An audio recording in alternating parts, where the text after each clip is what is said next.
point of today's video is over the last month or so, I've been struggling a lot.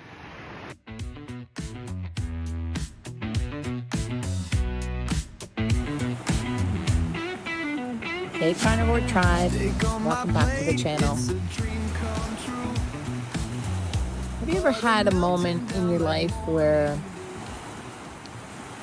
you either met somebody or you started doing something, or you had, just kind of an unusual event happen in your life, and all of a sudden you have this massive inner knowingness or desire to switch things up?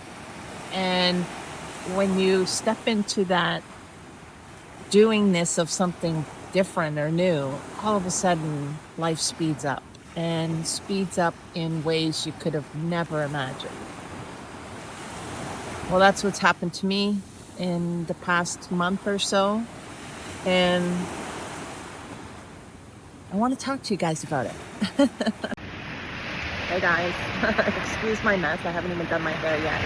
It's like literally 5 minutes to 7 here. The sun has just come up, and I wanted to do this video from my favorite spot here on the beach. It's very sacred to me, and show a little bit of my face, even though I'm not done up for the day at all. I have my beach dress on. I'm sure a lot of you wonder, she wears the same dress all the time.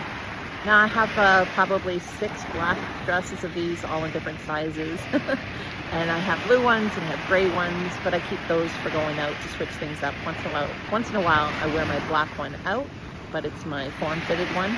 And the larger ones that don't fit anymore, I use those as my go-to-the-beach dresses, just so I don't have to worry about ruining them. And I can sit in the sand, I can sit on the log, I can climb up a palm tree if I want, and I have the energy, which lately I kind of have. I cannot say enough about Carnivore. Carnivore has literally changed my life, I wouldn't say so much my outlook on life, because I've always had a positive outlook of there's got to be something out there that can help me get out of this prison bed. And I found it. And am I perfect all the time? No. But I'm also learning what my body can handle and what it can't handle. And I now know that for sure after, 15 or 20 years that I haven't had alcohol, maybe, a glass of wine once every year, maybe. I now know that I can't incorporate that on a regular basis. My body reacts. I actually did my very first butter fast yesterday for the very first time. Full day fasting, just butter. And I gotta tell you, I felt a little shaky, a little iffy, but this morning I feel really great. And I think I might incorporate that into my schedule, just to shock the body up a little bit here and there.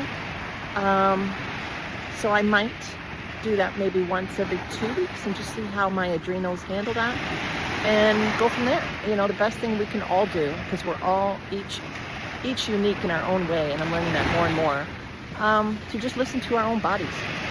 So that's not my point of today's video. My point of today's video is over the last month or so, I've been struggling a lot. And it's not with the diet, it's with making videos. Yeah, it's a lot of work, and maybe I'm making it a lot of work. Maybe it doesn't need to be a lot of work, but when I don't put the effort into the video, I can really feel it, and I'm sure you guys can too. I think there was, I can't remember if it was the garlic bread one or it was those air puffs that I made.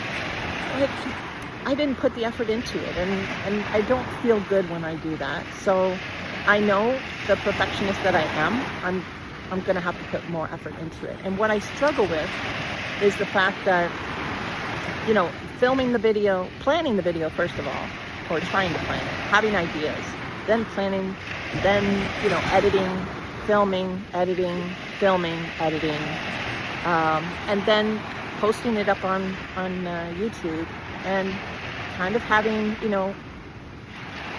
content that I think will be engaging, because it's not, at least it wasn't. When I started, there wasn't a lot of recipe channels out there for Carnivore, and I was really searching for what can I make on Carnivore so I don't get tired of just eating steak week after week after week. And I thought that I needed the variety, But as I started making these videos, and as exciting as it was to give people and myself options, I found that when I started eating those options, it was much harder to know how much protein, how much fat, everything, my macros, like how much was I having in the day. And I wouldn't say it's playing head games with me, but it's making me worry that I'm not getting enough again and that I'm actually starving myself again, which, as we know, is no bueno, because that's how I came into carnivore. I wasn't eating enough, and I want to make sure I eat enough. And the easiest way to track it in a busy, semi-retired life is to know how many ounces of steak I just had, that a ribeye, and to also know how many pounds of hamburger I had. So that's what makes life easy for me. And, you know, making the beef jerky and having grab and go things, having my hamburger meatloafs wrapped in bacon. Those are always a last minute dinner go-to. I can throw them in the air fryer frozen, and they turn out fabulous. So it really helps to maintain this way of lifestyle without saying, shoot, I didn't pull anything for dinner, now what? And having to struggle finding something outside of the house that doesn't cost an arm and a leg, and that it's prepared properly. I do go out and I do have my favorite spots, but they still get expensive. So I would much rather still maintain something at home. I don't want to make this a long video, but I feel like, you know, some of you especially, Anna, I know your real name, but I think you go by Milo. You guys have been fantastic in commenting, and Cottage Girl is another one. Like, at least there's some engagement with people. The channel hasn't been growing, and it's not like I'm searching for growth. I'm searching for connection. I'm searching to connect in people's lives and hopefully make a difference in their life. And over the last month or so, maybe even a little longer, and it's reminded me of why I moved to Mexico. And one was for healing. These lands are sacred. There is an energy about them that many cannot explain, but they can feel. And between that and carnivore and my healing bed and my patches, I've got this under control now. And when you have something that has caused you to be bedridden for so many years, once you get that gas tank full again and it stays full, you just want to start experiencing the life that you haven't been able to lead in the last, let's say, 20 years.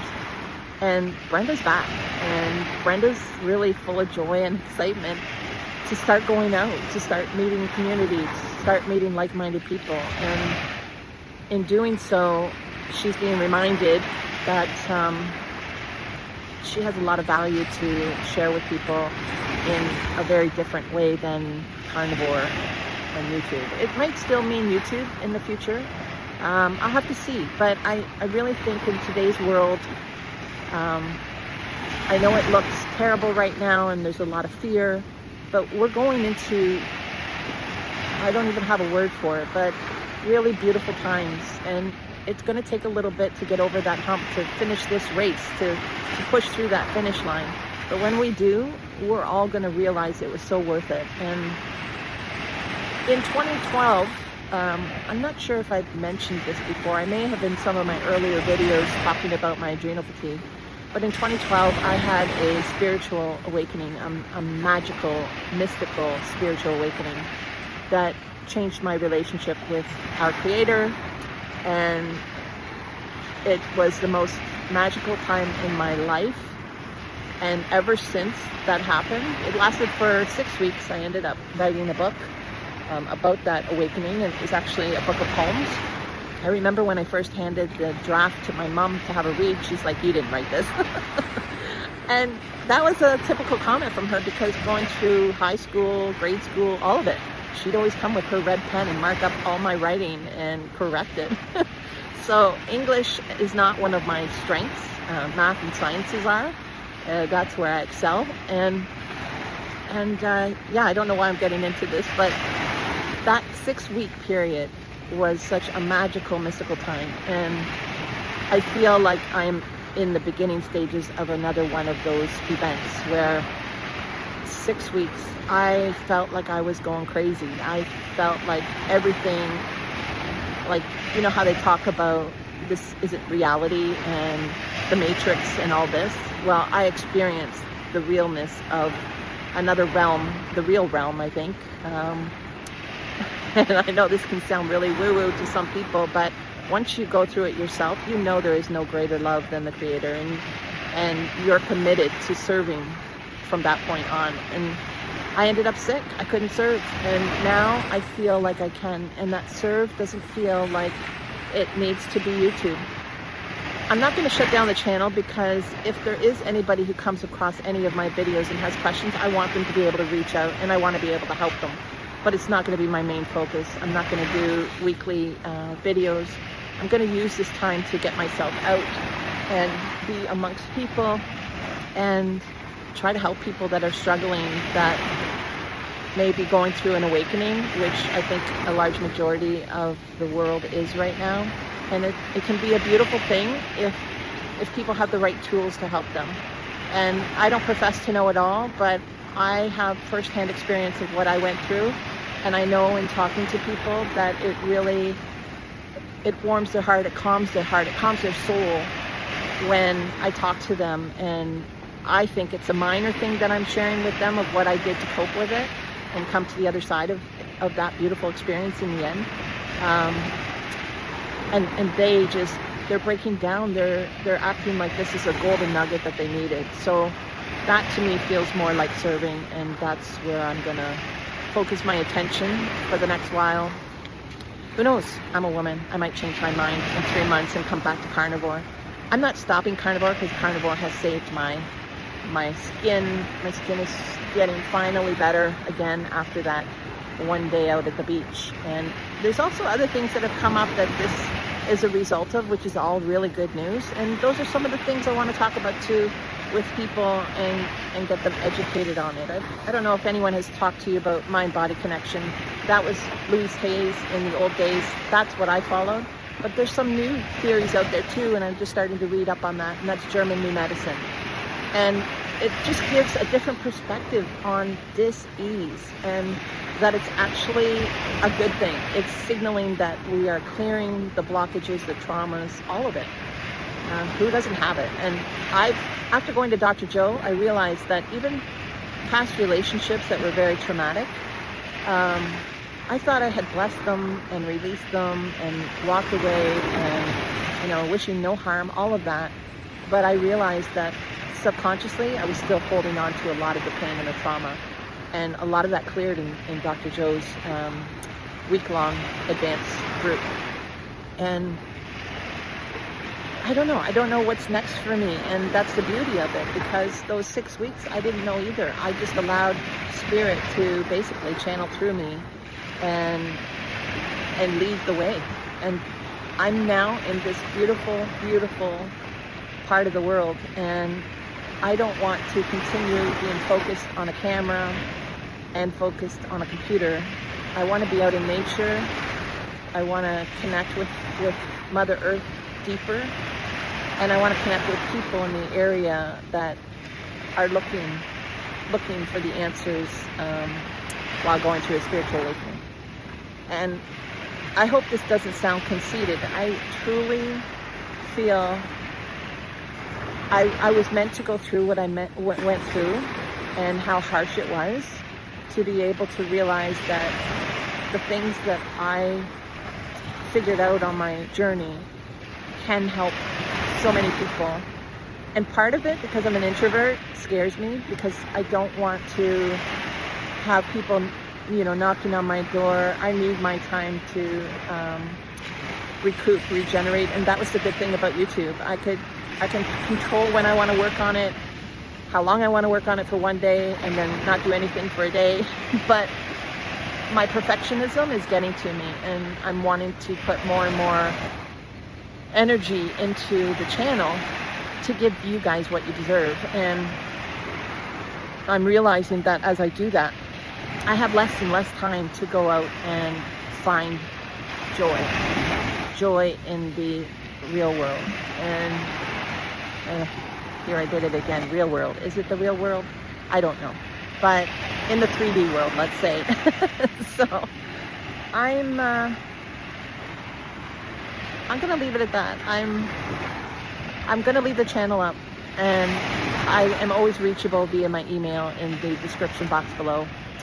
And yeah,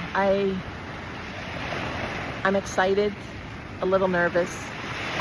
I'll use my besties terminology. I'm nearsighted, a little nervous and excited. But I think it's the time. Something's calling me and I've got to listen. If I don't listen, I'm gonna lose it. I mean, the opportunity will never pass me by. It'll always be there for me, but it just might be later down the road. And I will have missed out on all that, let's call it ecstasy, in the moment of just going with the flow. So I hope you stuck around long enough. If you did, it really truly warms my heart, because I know there's been some sort of a connection, and I hope that connection can continue. Yeah, feel free to reach out. I'm not planning on doing any like YouTube video for this right at the moment. Again, I don't know how I'm going to approach this. I'm going to just not have any expectations, not put any control out there of what has to be, and just allow Spirit to show me the way. And if you want to stay in touch, reach out by email, and I will start maybe putting a list together. You know, I can send out newsletters of updates, but it won't be anything that's regular. It'll be major event. Brenda's now decided to do this, and if you want to check it out, here it is. I will still continue to do. I've been using not only the quantum healing bed for myself, but I've also been helping others who are struggling with their health. And I have been offering some sessions there, and I really will continue to do that because that is in the healing energy as well. But again, I might decide in 3 months that that's not the most effective way of how I can be of service. Right now it is, for sure. Yeah, so that's it. I love you guys, truly love you guys, and part of me wishes that it didn't turn out this way, because I'm not a quitter, and I feel like I'm kind of quitting, but this pull is so great that I have to listen to it. I wouldn't be honoring myself if I didn't listen to it. So I love you guys. I wish you all the best. Please keep in touch if you feel like any of this resonates with you at all, or you're curious about it. And I wish you all the best. Love you so much. Hasta luego. I'll show you the sunset. Bye for now. Or sunrise, sorry. Actually, before I go, I just want to wish you and your loved ones a safe, peaceful, and truly beautiful holiday season. However you celebrate Christmas, quiet winter days, long sunny days lounging at the beach, or simply just spending time together, may your home be filled with warmth, good health, laughter, and moments that nourish your soul in every way. May your days be calm, your hearts be light, and yes, may there be plenty of bacon-scented blessings shared around the table with the people you love. Thank you for being here with me this year. I'm so grateful for you. Wishing you comfort, joy, and a very happy holiday season. Love you guys.